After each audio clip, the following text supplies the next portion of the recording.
শুরু করতেছি মহান আল্লাহ পাকের নামে, যিনি পরম করুণাময় এবং অত্যন্ত দয়ালু।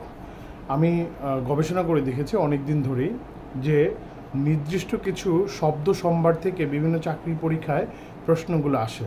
শুধু চাকরির পরীক্ষা বললে ভুল হবে, যারা বিশ্ববিদ্যালয়ে টার্গেট করতেছেন অথবা গিয়ে বিভিন্ন প্রতিযোগিতামূলক পরীক্ষা টার্গেট করতেছেন তাদের জন্য একই কথা থাকবে, অথবা যারা একাডেমিক সেশনও ভালো করতে চান তাদের জন্য এই যে নির্বাচিত শব্দগুলো এগুলো কিন্তু গুরুত্বপূর্ণ।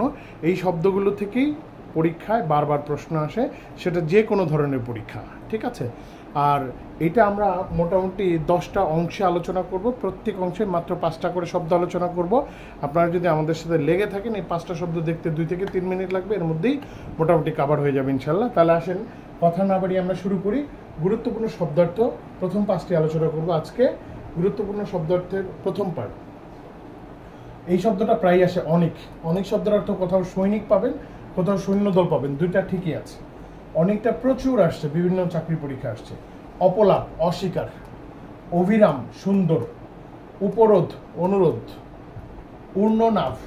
ঊর্ণনাভ কিন্তু দীর্ঘ দিয়ে রস্যু দিয়ে না, ঊর্ণনাভ মাকড়সা। এটা কিন্তু সাম্প্রতিক সময় খুব আসতেছে এই যে প্রশ্নগুলো। এটা বাংলাদেশ স্বাধীন হওয়ার পরে যত পরীক্ষা এসছে এই পরীক্ষার প্রশ্নগুলো থেকে আমরা যাচাই বাছাই করে গুরুত্বপূর্ণ শব্দগুলো নিব, এবং আমি দেখেছি 10টা পর্বে এগুলো শেষ করা যাবে। তাহলে আজকে প্রথম পর্বে যে শব্দগুলো নিয়ে আমরা আলোচনা করলাম, আপনারা চর্চা করেন, কমেন্ট করেন, লিখেন। বিভিন্ন জায়গায় একটা শব্দ 2বার 3বার 5বার করে লিখলে মাথায় থেকে যাবে।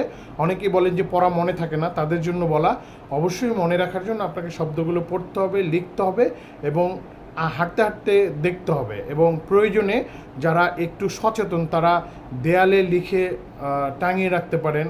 আমি যখন প্রতিযোগিতামূলক পরীক্ষার প্রস্তুতি নিতাম তখন ওয়াশরুমেও অনেক ভোকাবুলারি, অনেক শব্দগুলো যেগুলো সচরাচর মনে থাকে না ওগুলো লিখে রাখতাম, যাতে করে আসতে যেতে সব সময় দেখতে পারতাম।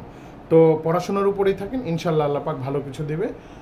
ভালো থাকেন, সুস্থ থাকেন, দেখা হবে অন্য কোনো সেশনে। ধন্যবাদ সকলকে, আসসালামু আলাইকুম।